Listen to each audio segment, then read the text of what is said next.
Number 5. December 2013, Poughkeepsie, New York. After neighbors reported not seeing their 82-year-old neighbor, James Nichols, for a few days, police went to investigate and found that he had died from natural causes. A while after a contractor was cleaning out the house, he discovered a false wall in the basement. After removing the wall, he found the body of Joanne Nichols crammed in a plastic container, stuffed in a plastic bag, and wrapped in a sheet. Her hands were bound, and a chunk of her skull was missing. Joanne had been reported missing in 1985 by her husband after not making it to her hair appointment. Unfortunately, they didn't have much evidence to go off of at the time, and the case went cold. But now, after the discovery of her body, James is obviously the main suspect, and the case is still open and being investigated. Number 4. October 2007, Weldon Spring, Missouri.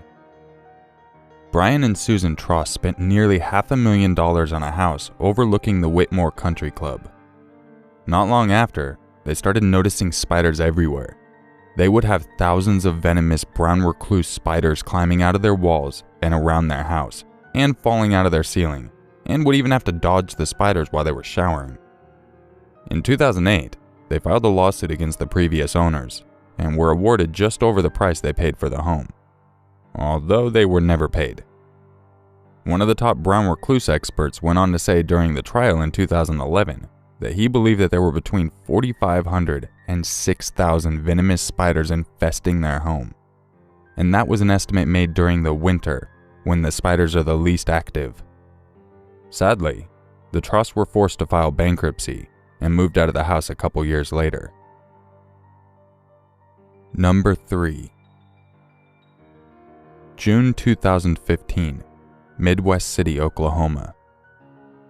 A son noticed a dark liquid oozing from their apartment walls.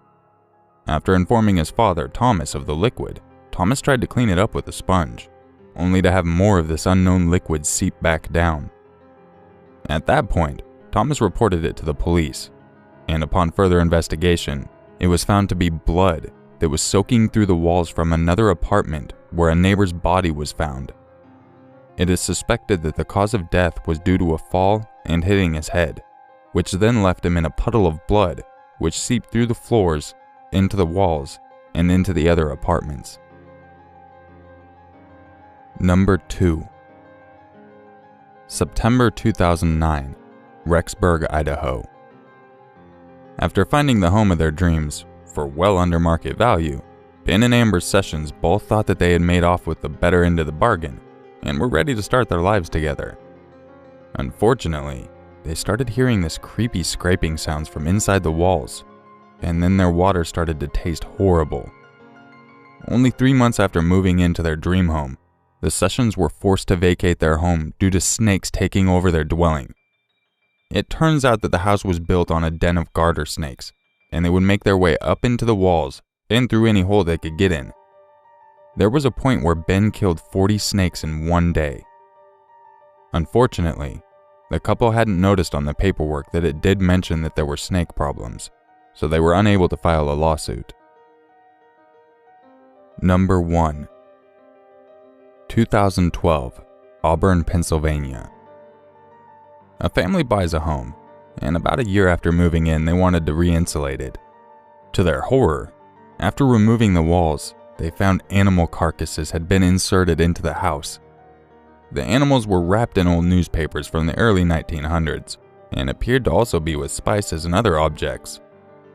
Upon further investigation, it was discovered that the animals were most likely placed there as part of a healing spell placed on the residents. Unfortunately, the family's homeowner insurance wouldn't cover the cost since the animals were there before they got their coverage, and they were forced to pay out of pocket for their repairs, totaling over $20,000.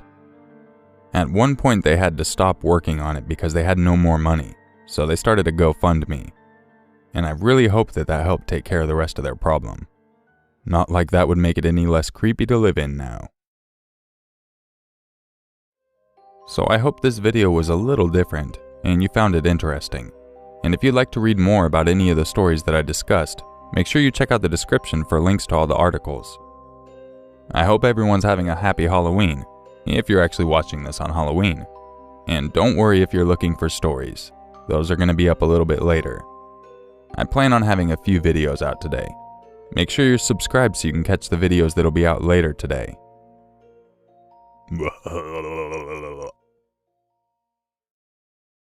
Poughkeepsie, New York. What? Poughkeepsie, New York. Poughkeepsie, What? Poughkeepsie, New York. What the fuck am I...